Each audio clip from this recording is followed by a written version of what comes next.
설교자는 항상 어떤 부담을 가지고 있냐면 책을 많이 읽어야 된다는 부담감을 가지고 있습니다.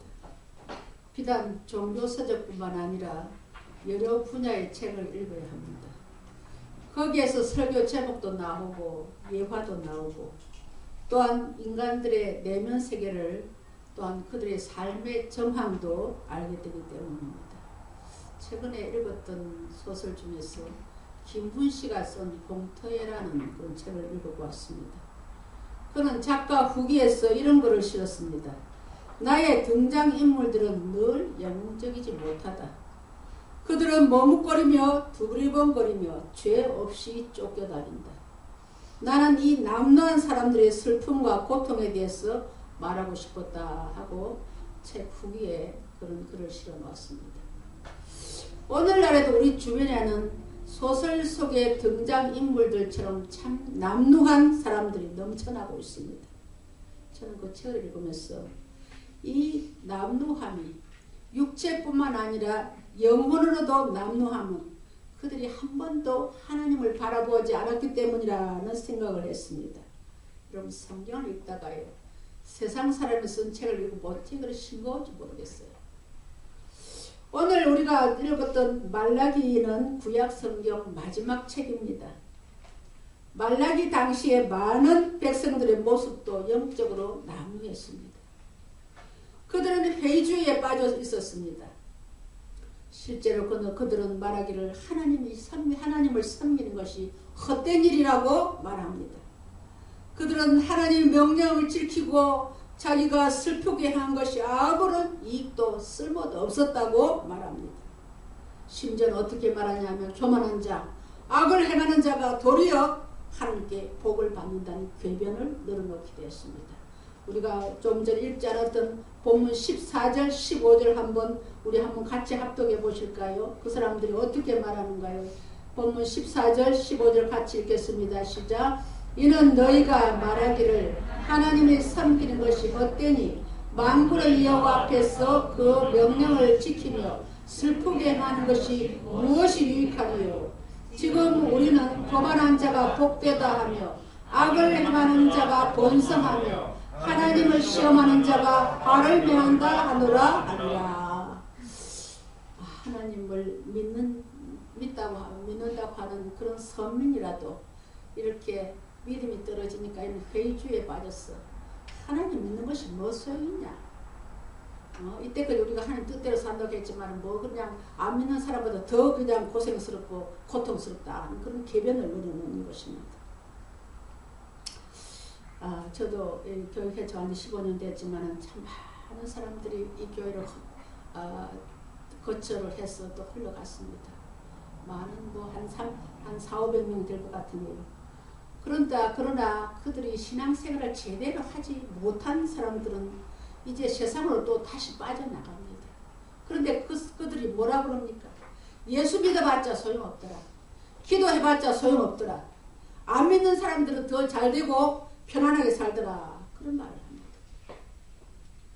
이처럼 그 당시에 백성들도 회의주의에 빠져서 하나님을 오해했으며 형식적으로 예배를 드리라고 했지만 형식적으로 예배를 드리고 자신의 유익을 최대의 목표로 삼고 살았던 그 시대의 사람들입니다. 그러나 오늘 말라기서는 그 15절 이후에 어떻게 말하고 있습니까? 말라기 선자는 신실한 소수의 사람들을 회의적인 많은 사람들과 대조합니다. 불경건한 자들은 완악한 말을 하지만 하나님을 두려워하는 사람들은 서로 교제를 나누며 하나님의 섭리를 옹호하며 그를 사랑하며 신뢰하도록 서로 격려합니다. 그들은 수치감이나 두려움 없이 서로 공개적으로 말을 합니다. 16절에 하나님을 경외하는 소수의 무리가 어떻게 말합니까? 그때에 여호와를 경외하는 자들이 피차에 말하며 여호와께서 그것을 분명히 들으시고 여호와를 경외하는 자와 그 이름을 존중히 여기는 자를 위하여 여호와 앞에 있는 기념책에 기록하셨느니라고 말씀하고 있습니다. 하나님은 여호와를 경외하는 자들의 말을 분명히 들으셨다고 말씀합니다. 여러분 저는 전직이 병원의 간호사였습니다. 근데 사람이 죽으면요, 한동안은 그 사람의 기는 열려 있어요. 그렇기 때문에 죽은 사람 앞에서 함부로 말하면 안 돼요. 그런데 하나님께서 오늘 분명히 말씀하시는 것은 여호와를 경외하는 사람들의 말을 분명히 들으셨다고 말씀하고 있습니다. 분명히 들으시고 어떻게 하십니까? 불경건한 자들은 완악한 말을 하지만은 하나님을 두려워하는 사람들은 서로 교제를 나누고 하나님께서 이렇게 우리를 도와주실 것이라고 말하는 것을 분명히 들으셨다는 것입니다. 그래서 하나님께서는 택한 백성을 결코 버리지 않도록 영원토록 보존하신다고 하셨습니다. 어떻게 해요? 심판날에 하나님께서 의인을 반드시 구원할 것이고 하나님의 기념책에 그들의 이름을 기록할 것이고 그들을 하나님의 특별한 소유로 삼으시겠다고 말씀하고 계십니다. 하나님께서 우리를 특별한 소유로 삼으시겠다는데 그게 무슨 뜻일까요? 17절에 보면 그들을 나의 특별한 소유로 삼을 것이요 라고 하셨습니다.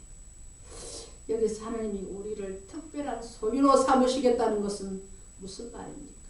보물처럼 여기겠다는 것입니다. 여러분, 보물이라는 것은 유형적이든 무형적이든 어느 개인이나 집단에서 가장 높은 가치를 지닙니다. 그 가치는 어떠한 것으로도 평가할 수가 없습니다. 그 때문에 보물은 가장 소중한 것을 여기죠. 우리나라 국보 1호가 남대문입니다. 그때 얼마 전에 남대문이 화재로 소실되었을 때 많은 사람들이 가슴을 쓸어내리면서 안타까워했습니다. 사람마다 가정마다 소중한 보물이 있습니다. 어떤 집에는 아주 대대로 노는 명화일 수도 있을 것입니다. 대대로 노는 도자기가 보물일 수도 있을 것입니다. 여러분, 병원에 가보면요, 병원 원장의 양력에 서울대학이나 연세대학이나 고려대학이나 나온 것을 당당하게 병원 벽에 붙여놓지 않습니까? 오래전에 어떤 성도의 카톡 대문 사진을 보니까 남편하고 아들 둘하고 사진을 딱 얹어놓고 내 보물들이라고 쓰여있는 걸 보았습니다. 그것을 보니까 어떻게 얼마나 마음이 따뜻해지는지, 무슨 다이아몬드도 아니고 무슨 큰 보물도 아닌데 그 아들 둘과 남편을 내 보물이라고 하는데 참 귀하다, 그런 생각이 들었습니다. 우주를 창조하신 하나님께서도 보물로 여기시는 것이 있습니다. 그 하나님 보물이 여러분 무엇인지 아십니까? 바로 하나님의 형상을 따라 지원받은 우리들입니다. 주님은 한 영혼보다 한 영혼을 천하보다 귀하게 여기신다고 말씀하셨습니다. 천하보다 귀한 보물이 하나님의 자녀인 것입니다. 하나님께서 자신이 창조한 피조물 가운데서 가장 귀한 것을 우리를 보물로 삼으셨다는 것입니다. 신명기 26장 18절에는 여호와께서도 내게 말씀하신 대로 오늘 너를 그의 보배로운 백성이 되게 하시고 그의 모든 명령을 지키라 하곤 하셨느니라. 보배로운 백성, 히브리어로 세구라라 하는 말인데요, 깊숙이 비밀이 잠가둔 보물이라는 것을 말하고 있습니다. 이 보물은 누구에게도 뺏기지 않도록 하기 위해서 깊이 보관하는 그런 귀한 보물, 그것이 바로 내 백성이라는 것입니다. 할렐루야. 아멘. 여러분, 하나님 보물이시니 믿으시기 바랍니다. 아멘. 여러분, 어떤 존재입니까? 세상에서 가장 보배로운 존재입니다. 우리는 지난날 아주 추한 죄인이었지만, 죄로 인해서 마귀의 자녀였고 멸망의 자녀였지만 주님의 영서와 자비와 은총으로 하나님의 거룩한 자녀, 하나님의 거룩한 보배가 되었습니다. 이 사실을 믿으시기 바랍니다. 할렐루야. 이 부분에 있어서 신약성경에 이렇게 기록하고 있습니다. 베드로전서 2장 9절에는 너희는 택하신 족속이요 왕같은 제사장들이요 거룩한 나라요 그의 소유된 백성이니 이는 너희를 어두운 데서 불러내어서 그의 귀한 빛에 들어가게 하신 이의 아름다운 덕을 선포하게 하려 하심이라 하고 말씀하고 있습니다. 너희를 어두운 데서 불러내었어. 택하신 족속, 왕같은 제사장, 거룩한 나라, 하나님의 소유가 된 백성으로 불러내었다는 것입니다. 예수 그리스도 십자가의 은혜로 구원 얻은 사람들은 모두 하나님의 거룩한 자녀인 줄 믿습니다. 하나님의 교회 가족들은 모두 하나님께서 가장 보배로 여기시는 보물인 것입니다. 그것만 말합니까? 한 걸음 더 나가서 데살로니가전서 2장 19절에는 보니까 우리의 소망이나 기쁨이나 자랑의 면류관이 무엇이냐? 하나님 앞에서 너희가 아니냐? 우리는 너희의 영광이요 기쁨이라 했습니다. 그만큼 하나님께서는 자기 자녀들을 보물로 여기시고 영광의 면류관으로 여기시는 사실을 믿으시기를 바랍니다. 자랑의 면류관이 무엇이냐? 바로 너희가 아니냐라고 하십니다. 바로 너희들이 나의 소망이요 나의 기쁨이요 나의 자랑의 면류관이라는 것을 말씀하고 있습니다. 여러분, 세상 살아가다 진정한 기쁨이 무엇입니까? 뭐 돈이 많은 것입니까? 좋은 자동차를 타고 다니는 것입니까? 아파트 평수가 높은 것입니까? 뭐 명품 가방입니까? 건강을 자랑하고 자식을 자랑합니다. 여러분, 그것도 잠깐입니다. 잠깐. 저희 우리 손녀딸이 그냥 대학 6년 장학금을 받게 되는데 그것도 기쁨이 잠깐이더라고요. 여러분, 인간 세상 사는 그 기쁨이 잠깐입니다.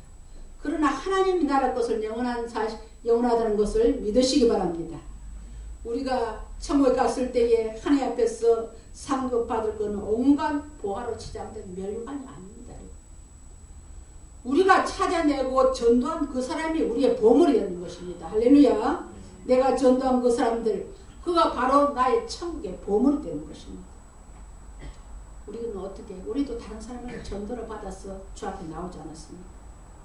나 역시 천국의 면류관에 드는 존재인 것을 믿으시기 바랍니다. 그러므로 내가 전도하여 찾아낸 하나님의 백성은 내가 천국에 들어갔을 때에 영광스러운 보물이 되는 것을 믿으시기 바랍니다.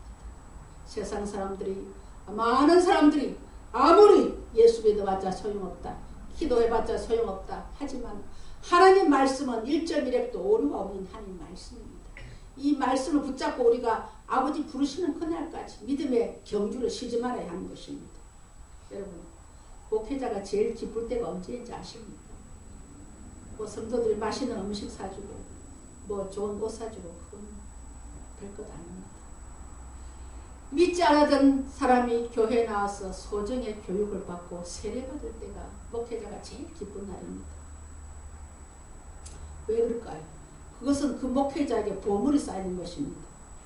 저는 이제까지 목회하면서 보물을 한 30개 쌓았습니다. 우리 부활절에도 우리 교회에 2분의 세례교인이 지금 세례를 받게 되어 갔습니다. 그것이 얼마나 목회자한테는 기쁨인지 몰라요. 여러분, 그것을 경험하지 않은 분은 모릅니다. 내가 정말 안 믿는 사람을 전도해가지고 그 사람이 세례받고 또 몇 년 있다가 집사 직분 받고 권사 직분 받고 장로 직분 받고 이렇게 해보세요. 얼마나 그게 기쁜지. 천국의 어떤 세상의 어떤 다이아몬드 보석보다도 더 값진 것인 줄 믿으시기 바랍니다. 저는 내가 이 설교를 준비하면서 한번 내가 보물을 얼마나 쌓아뒀나 하고 한번 세어봤더니 한 5, 60개 되더라고요. 지금 목회하면 30명에다가 세례를 줬잖아요. 그럼 내한테 보물이 30개 쌓인 거예요. 그리고 가족 구원 다 했죠. 부모님 안 믿는 부모님 예수 믿게 했죠. 친척 권속들 예수 믿게 했죠. 그러니까 얼마나 보물이 많이 쌓였습니까? 여러분, 세상에 다이아몬드 반지 빌 생각하지 말고 하늘에 보물 쌓아주시기를 주의 이름으로 축원합니다. 할렐루야. 하나님이 우리를 보물로 또 여기시는데 하나님 우리를 얼마나 귀하게 여기시는지 하나님의 기념책에다 우리 이름을 기록하겠다고 말씀하십니다. 우리 16절 한번 보실까요? 그때에 여호와를 경외하는 자들이 피차에 말하며 여호와께서 그것을 분명히 들으시고 여호와를 경외하는 자와 그 이름을 존중히 여기는 자를 위하여 여호와 앞에 있는 기념책에 기록하셨느니라. 할렐루야. 여러분, 하나님의 기념책에 요한계시록에는 생명록이라고 말하고 있습니다만 그 하나님의 생명록에 여러분의 이름이 기록된다는 것이 얼마나 큰 복인지를 아시기를 바랍니다. 요즘 우리 동네는 안 그렇습니다만 호급 아파트에 가면 그냥 현관으로 못 들어갑니다. 아파트 관리대장 이름이 있어요. 그 번호를 알려줘야 들어갑니다. 그래서 교회들이 아파트 전도하기 요즘 힘들어졌다 그렇게 말하고 있습니다. 아무리 대통령이라든지 장관이라도 비밀번호를 모르면 들어가지 못합니다. 오늘 주신 말씀에도 하나님의 기념책, 하나님의 생명록에 기록될 사람은 아무나 세상에 흩어진 사람이 아니고 하나님의 자녀만 하나님의 생명책에 기록된다고 말씀합니다. 여러분, 안 믿는 사람을 주 앞으로 인도와서 이렇게 세례받는 뭐합니까? 세례는 뭡니까? 믿지 않는 사람이 지난날에 모든 것을 다 벗어버리고 이제 주님의 자녀가 되어서 새로운 삶을 살겠다고 인침받는 것이 세례 아닙니까? 그분들을 여러분 인도해갖고 하나님의 생명, 그럼 세례명부에 기록이 돼요. 세례명부에 기록이 되는 건 하늘나라에도 내 이름이 기록된다는 사실입니다. 그렇기 때문에 여러분 생애 가운데 내가 얼마나 많은 사람을 주 앞으로 인도해서 그들의 이름을 하나님의 생명록에 기록되게 하는 것을 그를 계산하시기 바랍니다. 내 통장에 돈이 얼마 예금이 얼마나 오락하는 그것보다 내가 하나님 앞에 전도한 사람이 몇 사람이나 생명록에 기록된 그것을 생각하시면서 기뻐하시기를 바랍니다. 어떤 엘리트 부부의 이야기입니다. 소위 인류대학을 나와서 두 사람이 연애를 해서 결혼을 했습니다. 연애하는 동안에는 서로 잘난 척하는 것이 무엇인 줄 알고 경쟁하다시피 공부를 했습니다. 두 사람 모두 괜찮은 곳에 취직을 했습니다. 연애하는 동안에 경쟁하는 것도 정말 의미가 있다고 생각했지만 가정을 꾸리고 보니까 그것이 아니었습니다. 남자들은요, 인정받고 칭찬받는 것을 좋아합니다. 여자들은 남편에게 관심받고 사랑받는 것을 좋아합니다. 그러나 두 사람이 서로 잘났다고 경쟁하다 보니까 그렇게 해줄 수가 없습니다. 아이를 낳아서 그냥 할 수 없이 살고 있기는 하지만은 정말 그 가정이 평안한 안식처가 아니고 직장처럼 살벌하고 지옥 같았습니다. 참다 못해 두 사람은 이제 결심을 합니다. 이렇게는 도저히 살 수가 없어. 우리 이제 그만 헤어지자. 그렇게 헤어지고 결정을 했습니다. 그런데 마침 회사에 나가는 남편이 해외 출장을 한 두 달쯤 갔다 오게 됐어요. 그래서 출장을 가니까 지금은 할 수가 없고 출장 갔다 와서 이제 결정하기로 하고 이제 남편은 해외로 출장을 갔습니다. 막상 두 사람이 헤어진다 생각하니까 남편도 그렇고 아내도 마음이 편하지 않았습니다. 남편을 출장을 보낸 후에 부인이 마음을 어떻게 달랠 수가 없어서 고민하다가 친구한테 전화를 했습니다. 친구에게 대충 자신들의 부부 이야기를 하고 우리가 이렇게 헤어지기로 했다 그랬더니 그 친구가 조심스럽게 말합니다. 야, 헤어지기 전에 교회 한번 가면 어떻겠니? 그렇게 말했습니다. 마침 남편도 없고 시간도 있길래 그냥 별 기대 없이 교회에 아이 데리고 출석을 했습니다. 근데 예배 자리에 앉아서 말씀을 듣는데 말씀을 듣는 가운데 자기가 얼마나 큰 죄인이라는 것을 깨닫게 되었습니다. 예배를 드리면서 계속해서 눈물을 흘리고 예배를 마쳤습니다. 그날 그 아내 되는 사람 예수님을 만났습니다. 그날 이후 자신이 어떻게 살아야 하는지를 깨닫게 되었습니다. 사랑이 무엇인지도 알게 되었습니다. 남편 출장을 마치고 돌아온 날이 되었습니다. 아내는 옷을 곱게 차려입고 아이와 함께 공항으로 남편을 마중 나갔습니다. 남편은 아내가 공항으로 나오려고 생각지도 못했습니다. 이제 돌아가면 끝이다 하고 마음을 다잡고 입국장에 들어갔습니다. 그런데 부인과 아이가 나왔습니다. 부인과는 서먹했지만 아이하고는 반갑게 인사를 하고 아무 말 없이 아내가 끄는 대로 이제 차를 탔습니다. 차에서 집으로 오는 길에 남편이 부인의 모습을 보니까 뭔지 모르게 평안해 보이고 좀 행복해 보이는 것을 느꼈습니다. 그래서 남편이 그랬죠. 당신 뭔지 모르지만 당신 굉장히 편안하고 행복해 보이는데 무슨 일이 있었어? 하고 남편이 물었습니다. 그때 아내가 말했으니 당신 출장 간 사이에 나 교회 다녔어. 교회 다니는 동안에 예수님을 통해서 인생의 새로운 것을 배우고 느꼈어. 그랬더니 남편이 말합니다. 나도 그럼 한번 교회 한번 다녀볼까? 그래서 남편도 예수를 믿게 되었다는 것입니다. 할렐루야. 여러분 진정으로 예수를 만나면 인생이 무엇인지 사랑이 무엇인지를 깨닫게 됩니다. 그리고 스스로 그리스도의 사랑이 이 둘을 살렸습니다. 그리스도 안에서 진정한 사랑을 찾게 되었습니다. 그래서 우리가 성경에서 때를 얻든지 못 얻든지 복음을 전해야 한다는 것입니다. 이 친구가 그 여자친구가 예배 한번 드려서 예수를 영접하려고 생각지도 못했습니다. 그러나 그냥 위로하는 겸해서 교회 한번 나오면 어떻겠니? 그게 정말 성령께서 감동 주셔서 이 친구의 가정을 파탄해서 구하게 된 것입니다. 사랑하는 성도 여러분, 우리가 항상 가지고 있어야 하고 그렇게 살아야 하며 영원히 가지고 가야 할 것이 바로 이 삶입니다. 사마리아 여인은 남편을 5번째나 두고 지금 데리고 온 남편도 제 남편이 아니라고 예수님께서 말씀하셨습니다. 그런데 그 여인이 그 우물가에서 예수님을 만나고 난 후에 물동이를 집어 던지고 내가 메시아를 만났다 하면서 동네방네 예수님을 선전했습니다. 우리는 믿지 않는 자들에게 이 복음을 전해서 저들이 하나님의 기념책에 등록되어야 해야 합니다. 그것이 나의 보물이 되는 것입니다. 여러분은 일생 동안 예수 믿으면서 하늘의 보물을 얼마나 쌓아두셨습니까? 다음 주 4월 2번째 찬양 예배를 저희들이 전도 집회를 모이려고 합니다. 지난번에 초록기독교연합회 전도 집회할 때에 제일 인기가 있었던 강사님이신 김현규 목사님을 모시고 이렇게 전도 집회를 하려고 합니다. 그리고 그 다음 주 부활절 예배는 새가족 초청잔치를 마련해서 그날 한 번만 오셔도 좋은 선물을 드리기로 우리가 계획을 세웠습니다. 여러분 한 번이 중요합니다. 앞에 말씀드린 이혼 직전의 부부가 교회 한 번 나가서 그 가정이 회복되지 않았습니까?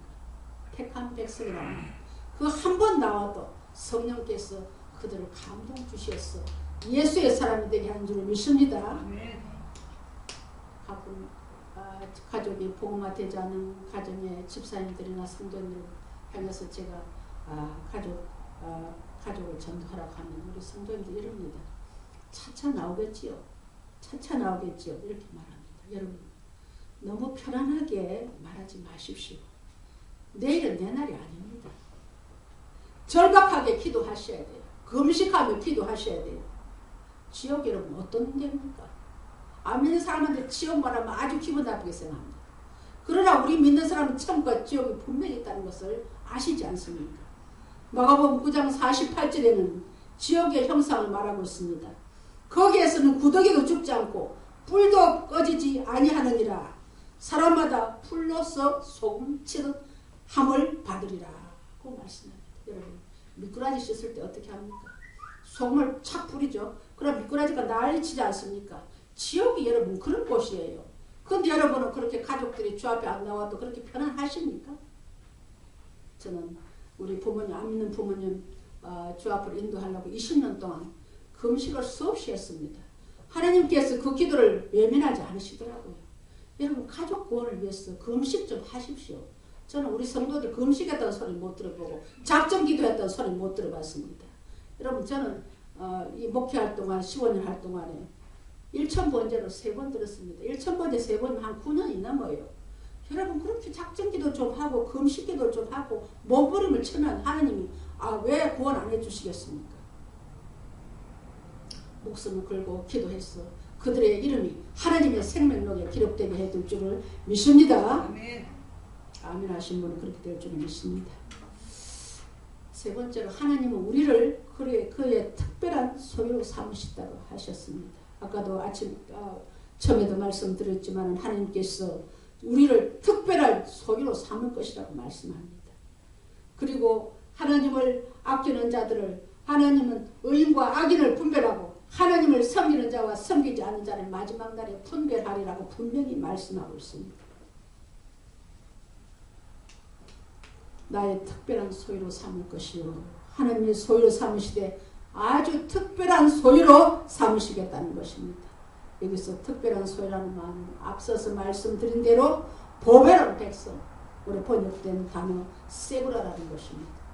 비밀이 아주 깊숙이 이렇게 숨겨놓은 그 보물을 말합니다. 절대로 빼앗기지 않는 보물을 뜻하는 것입니다.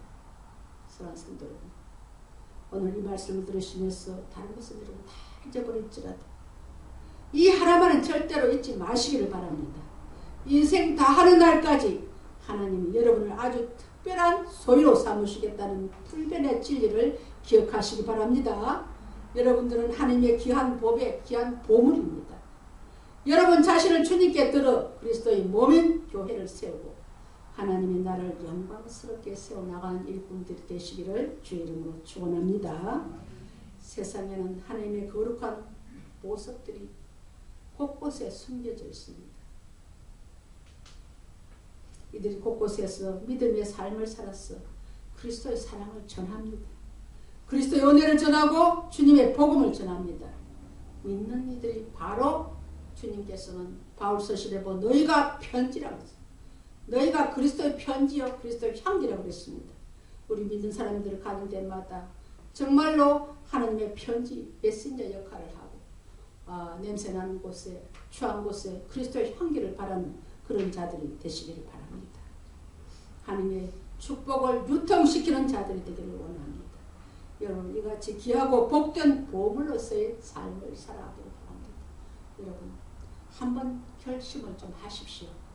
여러분 이번에 여러분 주보에 전도 대상자 명단 제출하는 게 있습니다. 그래 놓으면 다음 주에 가져오시오 하면 서너 사람만 가지고 와요. 오늘 이거 명단 쓰시오 가십시오. 목사는 벌써 5사람이 썼습니다. 아까 우리 정효숙 집사도 3사람을 써내고 왔습니다. 여러분 이 사람을 내가 해도 나오지도 않을 건데 그래 하지 마세요. 하나님은 불가능이 없는 하나님이십니다. 이름을 써내세요. 그래가지고 우리가 계속해서 부활절까지 기도할 겁니다. 그러니까 여러분 이 명단을 꼭 써내셔서 내가 정말 이 땅에 사는 날 동안 전도해서 하나님 앞에 쌓을 보물이 몇 개 되는 그거 세십시오. 여러분 뭐 아파트 여러분 이 땅 떠나면 그 아파트 그걸 가져가는 거 아닙니다. 뭐 다이아몬드 반지요? 가져가는 거 아닙니다. 하나님 앞에 전도한 일꾼들이 전도한 사람들이 여러분이 하늘나라의 보물인 것을 믿고 여러분 그 보물들을 많이 간직하셔서 영적으로 큰 부자들 되시기를 주의 이름으로 축원합니다.